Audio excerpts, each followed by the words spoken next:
Главната глобална цел на САД е во светот да нема никаков нов конфликт, па од тоа би можела да добие и Македонија. Новиот американски председател, кој да биде, сигурно ќе посакува Западниот Балкан што побрзо да се интегрира во Европската унија, сметаат познавачите. Според универзитетскиот професор и поранешен амбасадор во САД Васко Наумовски, за очекување е новото раководство во Белата куќа да сака што побрза интеграција на регионов, за да спречи било какви можни проблеми тука. Можеме да се надеваме дека американската надворешна политика, без разлика на исход на претседателските избори, ќе се посвети кон регионот на Западниот Балкан, затоа што доколку се појават нови кризи на Западниот Балкан, тие неминовно ќе влијаат и врз онака кревката стабилност на Европа, така што верувам дека во наредниот период ќе имаме еден зголемен фокус на американска надворешна политика на Балканот и со тоа поддршка за целосната европска интеграција и на Македонија. Новинарот Дејан Андоновиќ за Алфа вели дека Западниот Балкан наредниот период може да падне во втор план,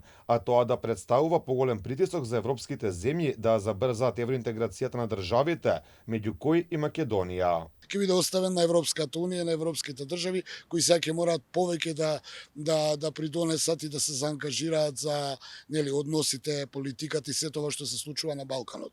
Останува, доколку победи Трамп, одредени лидери од Балканов да имаат можеби поблиска и полесна комуникација директно со председателот во Белата куќа. Без разлика дали во Белата куќа ќе влезе Доналд Трамп или Камала Харис, според Андоновиќ, главна цел ќе биде решавањето на големите светски конфликти. Русија, Украина, Блискиот Исток и повеќе од јасно е дека идниот председател на САД, без разлика дали е Трамп или Харис, ќе биде фокусот Кина и сето она што се случува таму, а увертирата ја гледаме преку Северна Кореја и се поголемите тензии за нивната вмешаност во војната во Украина. Останува отворено прашање дали ќе има некаква промена на американската политика во однос на руско-украинскиот конфликт. Според Наумовски, такво нешто може да се очекува ако победник биде Трамп.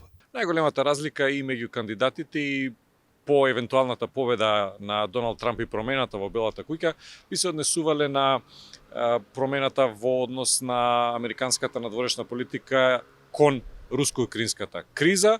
Се очекува доколку дојде до промена во Белата куќа да се промени и односот на Соединетите американски држави кон начинот на решавање на кризата помеѓу Русија и Украина. Трката за нов шеф во Белата куќа ќе ја водат актуелната подпредседателка Камала Харис и поранешниот председател Доналд Трамп. Поред анкетите, тие се целосно израмнети и се очекува еден од најнеизвестните изборни резултати.